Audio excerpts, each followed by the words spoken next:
First, I want to thank you all so much for coming. When Elton called me and asked me to be a part of this, it was an automatic yes, because that's my big brother, and I'd follow him to the end of the earth if he asked me to. And then I actually read the script, and I realized it was something we really, really needed. It's something that I think about every day. I work at a school as an after-school teacher, and I think about the kids in my care and how they go through some really difficult home lives. And to think about the fact that they would have to worry about that at school is something that really affects me because I came from a hard home life.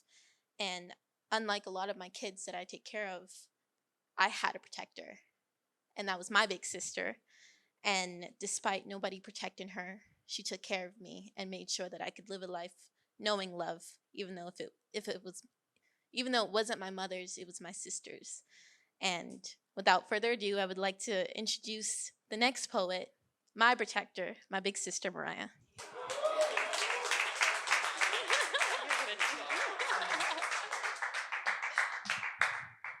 Wow, I didn't know she was going to do that, so I'm a little out of sorts.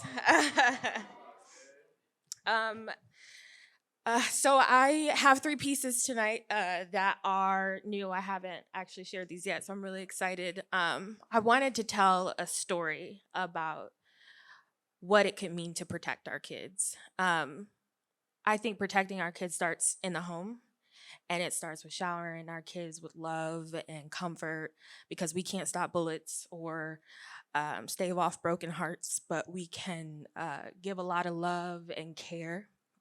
And sometimes we don't always grow up in those kinds of homes. So this first piece is called Broken Girl Syndrome. Raise a glass to the girls who will never be their mothers and fight the urge to become their fathers.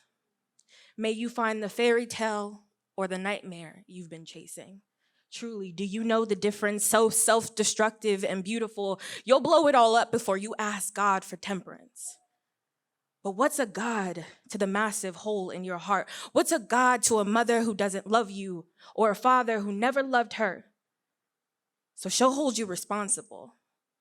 You will be the reason she didn't blossom, and you'll go to therapy and you'll bear your father's sins and wear them like a letter A across your heart and hope to die, but never have the courage to do it yourself. Instead, you'll eventually find a man and break his heart and run away, and he'll beg you to stay, and you'll look at him with the same disdain of your father, wanting better from someone who will never be able to give it to you. And that's the end, because that's life, little girl. No one is coming to save you from yourself. So that's that one. I guess I decided to start us off with something light. But I think broken people make broken people who often continue to break others. And it becomes this very vicious cycle that we end up living our lives out of. And when you're not protected, you don't protect yourself and you can't protect others. So that cycle continues on and lives on. And from that place, I wrote this poem called Tonight. Tonight, carry me like the waves of the ocean. Let me be swept away in the depths of your heart. I'll let go of my need for control and let myself sink into your darkest parts. I know it won't last long, but it's too late to press restart. I beg of you. Let me fall into your arms like the songs of siren that call to men in the night. It won't last forever. I know you'll be gone by sunrise. My eyes will only catch a glimpse of yours as you turn and they meet mine, and not a word will be exchanged as you walk out my door. So please, just let me have tonight. I beg of you, let me fall into your arms. See, I've never been a destination, just a pit stop for many men. The Motel 6 off the I-10 they rest in on their journeys, a reflection of the now and then, before they inevitably make a home in the heart of another woman. So take a break in me. Your eyes of desire will look me over as you assess the gentlest way to break me. Tonight, I am a perfect piece of pottery, and you will remake me. For as long as you hold me, I will hold your heart in my hand.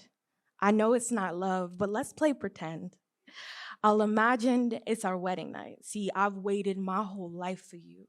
Your hands will trace my body like a pencil would the outline of an imitation masterpiece. You will rip away this white dress of innocence. You will lay my head gently on our bed and you will whisper, "Is this okay?" And in my imagination, if only for a moment, I will not have to bear this scarlet letter, but instead the title of your wife. And as your hand grips my throat, shackling my voice, I will be unable to express my joy. Instead, I will grab your cheek and attempt to look you in your eye. And as you turn your face from mine while still lying beneath you, I begin to disappear. And so does our made-up life. And then I realize that none of it is real. I remember that I am just an escape from a pretty hellish ride. See, I know what happens next. I'm not confused about this part, so don't think about it too much. I've agreed to carry the weight of your sins, drew my own blood with the prick of a pen, and let's not play pretend. I may get to enjoy the momentary remedy to my loneliness in the space between your arms, but we both know you'll leave with a broken piece of my heart. I've sacrificed enough for the both of us, so don't make me shoulder the burden of your guilt. You can wallow in your shame when you get back on the road. My favorite are the ones who after me beg God for absolution like they had no idea the space between my thighs wasn't a solution. Handle your shit however you want, but tonight, to me, this moment belongs. So I beg of you, let me fall into your arms, hold me. Because tomorrow I will drown myself in bourbon and chase it with a shot of my own tears. I will be unable to look myself in the mirror, so give me this. Before the next man and his sins, and I find myself in this situation all over again, give me this. If tonight's all we have, you at least owe me that. So like I in your arms, the moon fell, the sun rised. You turned before walking out my door, and I caught a glimpse of your eyes. And not a word was exchanged, but at least we had the night.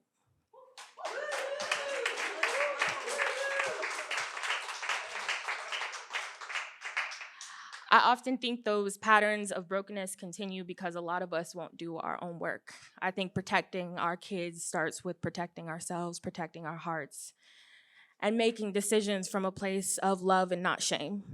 And so, to wrap it all up, I think the best gift we can give our kids to protect them is to make changes in who we are.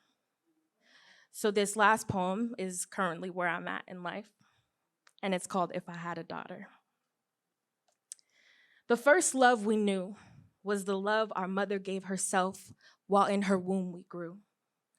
And my mother was so young when she had me. I wonder if she knew what it meant to be free, or if she was even happy. So I freed myself from the desire to be wanted and extend grace when it's not warranted.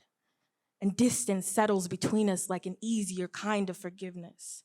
I learned that mothers are our first teachers and our first students. I can't be sure what I've taught my mother, but hopefully love and healing will allow me to teach my daughter things my mother never knew. I'll release control of the unknown, open my heart to what I don't know, and prepare my mind to learn from her. See, if I had a daughter, I would love life down her spine so it is the very structure of her being. I would give her hugs wrapped in beauty so she never has to wonder if her full lips are too big for her face or if her hair is too wild to fit into somebody else's picture frame. If I had a daughter, I would give her kisses full of Jesus so true love is always on her lips. And when she comes to the end of herself, she will know that in weakness, he is her strength. And when the battles do inevitably come, she will not hide. She will not run.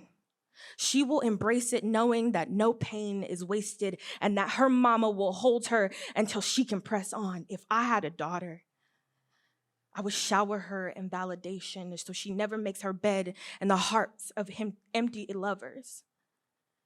But if she does make the mistake of her mother and her mother's mother, I will catch her before her knees hit the ground. I will cry with her and pray with her. I will stand for her until she can stand on her own. I will fight for her until she can fight on her own.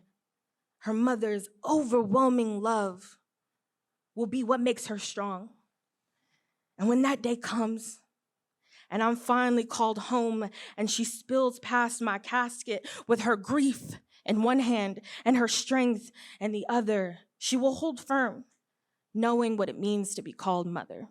Thank you.